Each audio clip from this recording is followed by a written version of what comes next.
करना, ठीक है? पता है कल मैंने तुम्हें अपने सपने में देखा था। सच में? हाँ, तुम वही गाना गा रहे थे, सारी रात वही गाना गा रहे थे। ये तो डरावना सपना हुआ। नहीं, ऐसा कुछ नहीं है।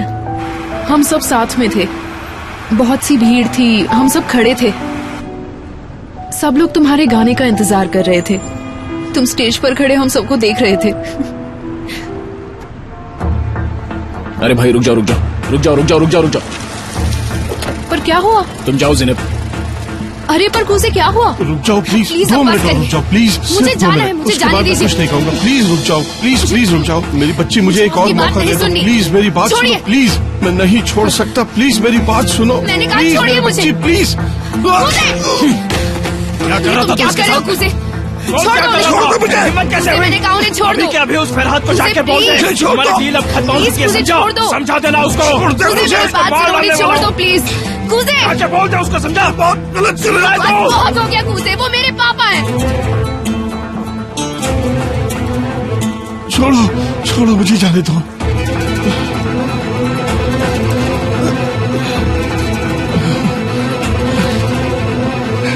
सर मुझे माफ कर दीजिए। मुझसे बहुत बड़ी गलती हो गई सर, मुझे माफ कर दीजिए। मैं आपको पहचान नहीं पाया, सच में। अगर मुझे पता होता तो मैं ऐसा नहीं करता सर, सच में माफ कीजिए सर।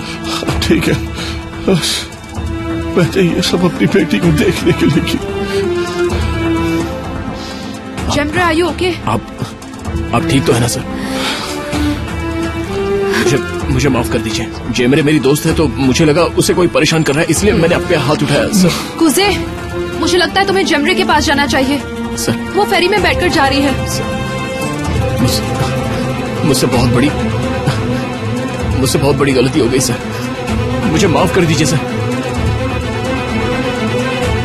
मैं कुछ मदद करूं? मैं जा रहा हूँ ज़ैनब। जल्दी जाओ, फेरी निकल जाएगी।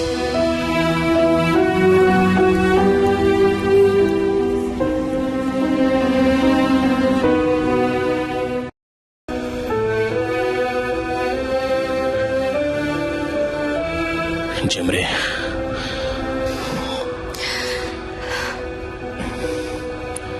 देखो सुनो प्लीज जेमरे, मुझे माफ कर दो। कोई बात नहीं, तुमने ठीक किया। मुझे नहीं पता था कि तुम्हारे पापा अभी भी जिंदा हैं, और पता होगा भी कैसे। अच्छा चलो रो मत जेमरे। जेमरे अच्छा बस बस बस, अब प्लीज रोना बंद करो। I'm sorry.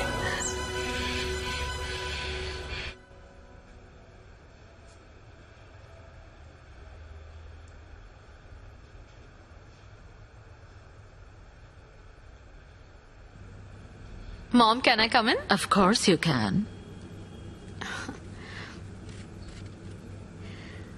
Good morning. आपको ज्वेलरी सीखना अच्छा लगता है ना? हाँ। आपके जाने के बाद सेफ कभी ओपन ही नहीं हुआ। You know what? डैड को हमेशा ये उम्मीद थी कि आप वापस आ जाएंगी, और मैं आ गई।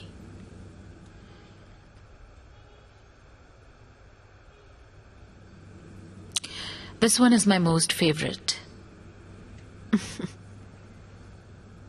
आप इन्हें अपने साथ क्यों नहीं लेकर गई थी? उस वक्त बस मैं जाना चाहती थी, सब कुछ पीछे छोड़कर। मुझे आजादी के अलावा और कुछ नहीं चाहिए था। आप जब से गई हैं तब से आपने डैड को देखा ही नहीं ना? मैंने तो डिवोर्स के पेपर्स भी यहां भिजवा दिए थे। हाँ, एक बार उन्हें फोन किया था। वो ओकेजनली कंपनी का एक्सक्यूज देकर फोन किया करते हैं। तुम कॉलेज जा रही हो? लेकिन अभी थोड़ा वक्त है, मेरी क्लासेस आफ्टरनून में हैं। वीनस लास्ट नाइट डिनर पर आई थी। I know. बारिश आखिर उस लड़की से शादी क्यों करना चाहता है? ये आपको उसी से पूछना चाहिए। I feel the same thing. उनके बीच कुछ भी कॉमन नहीं है।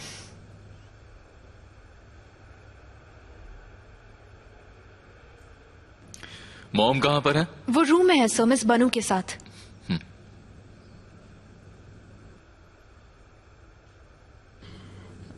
मुझे नहीं लगता कि बारिस को स्टेटस और पैसे में इंटरेस्ट है। वीनस के पास ना ही पैसा है और ना ही स्टेटस। आप शायद बारिस को जानती नहीं है मॉम। आप नहीं जानती कि वो कितना स्मार्ट हो चुका है। बहुत ही कॉम्प्लिकेटेड, कंफ्यूज्ड, अजीब सा बिहेव करता है। तुम अपने भाई के बारे में ऐसा कैसे सोच सकती हो? क्योंकि ये सच है। आपके जाने के बाद से बारिस काफी बदल चुका है।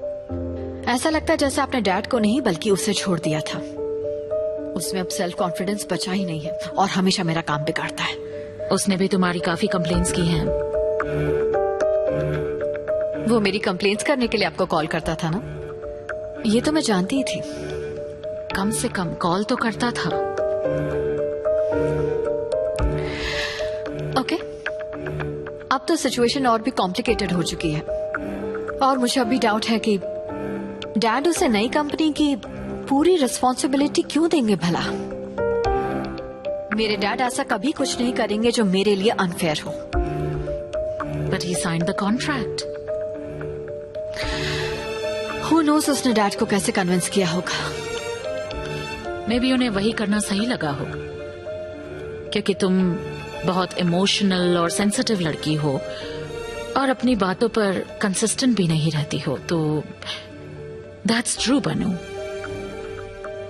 मे बी उन्हें लगा कि बारिस को खुद को प्रूव करने का भी एक मौका मिलना चाहिए। तो अब मैं यूजलेस डिक्लेयर हो गई? Of course not. पर तुम्हारे डैड ने हमेशा हर सिचुएशन में तुम्हें ही सपोर्ट किया। यू नो इट बनू। बारिस ने बहुत बार खुद को साबित करने की कोशिश की थी। इट्स पॉसिबल उसने तुम्हारे डैड से इस बार रिक्वेस्ट की हो। इट्स नॉट पॉसिबल कि डैड मुझसे पूछे बिना ये डिसीजन लेंगे। I don't believe it. Gunai को भी ऐसा ही लगता है। इस बात से गुने का क्या लेना देना? आई थिंक गुनई तुम्हें ये सब सिखा रहा है बनू। I don't believe you. बारिस ने आपका ब्रेन वॉश कर दिया है। क्या तुमने गुनई से इस बारे में बात नहीं की? ऑफ कोर्स, लेकिन मॉम आप। वही तुम्हारा ब्रेन वॉश कर रहा है। नहीं, और गुने ऐसा कुछ नहीं करेगा जिससे मुझे कोई हार्म हो। डैड हमेशा उसके आइडियाज अप्रिशिएट करते थे। उसकी वजह से कंपनी को बहुत फायदा हुआ है। मैं अच्छी तरह समझती हूँ कि असली फायदा किसे हो रहा था।